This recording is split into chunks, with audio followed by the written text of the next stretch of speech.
Welcome guys to Brian's Action Figure Reviews, and today we've got a WWE Mattel Legends review. This one is from the 80s, and it's one of the ones that has always stuck around in people's minds and memories. It is of course the $1 Million Man, Ted DiBiase.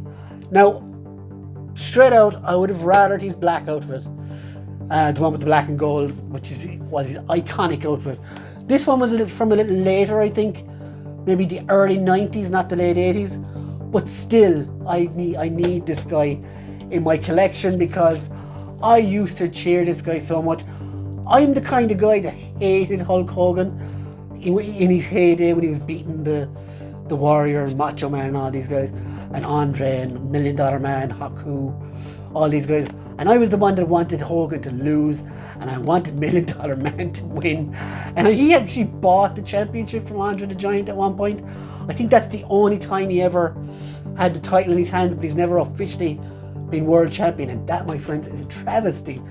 So yeah, the $1 Million Man, delighted that Smiths decided to stock these Legends figures, since I've been able to get this guy now, and of course Mr. Perfect, who you will have seen already. Yeah, so let's check out the box for the $1 Million Man. Everybody's got a price. So let's check out the box for the $1 Million Man, Ted DiBiase Legends 20. As you can see, he's got the name here, he's got the WWE Legends sign here. You've got this awesome picture of $1 Million Man doing his signature laugh.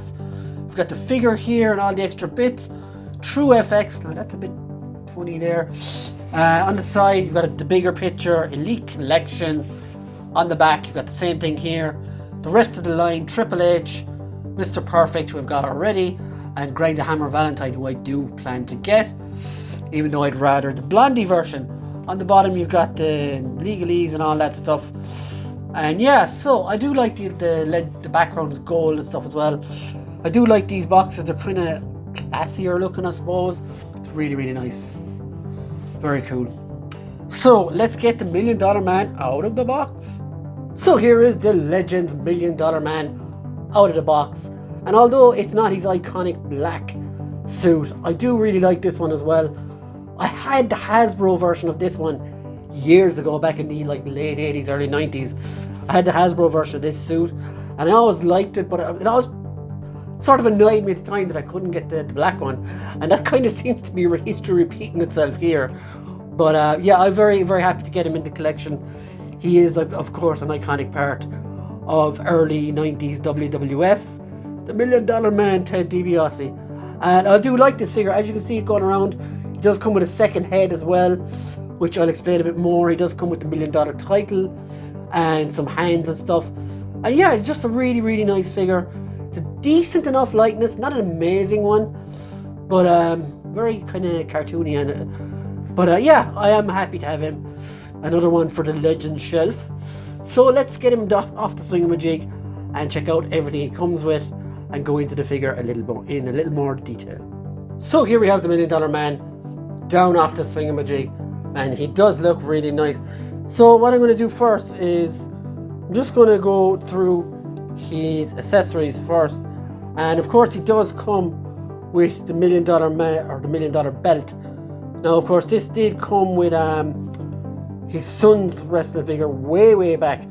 I think it was in the maybe the top 10, the first 10 Elite series. But yeah, it looks really nice. Could be maybe a bit shinier, but it doesn't really fit around him as well, which is kind of annoying. Like, you can stretch, but yeah, it doesn't fit around him, so you can either have him holding it or throw it around his shoulder. So also, this is interesting, he comes with a head with an older Ted DiBiase.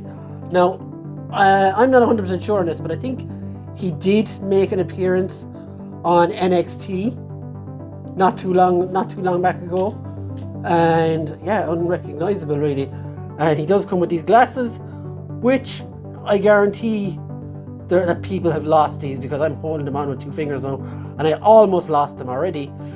But that is a cool touch. I like that, and he does come with 2 grabbing or grappling hands, which is nice. So I do think he should have come with more stuff, but let's not let it get that in the way of the figure. So body wise, this is like the body they've used for Build-A-Figure suited like figures like John Laurinaitis and etc, etc, etc. Other than that, there's not a whole lot new with it.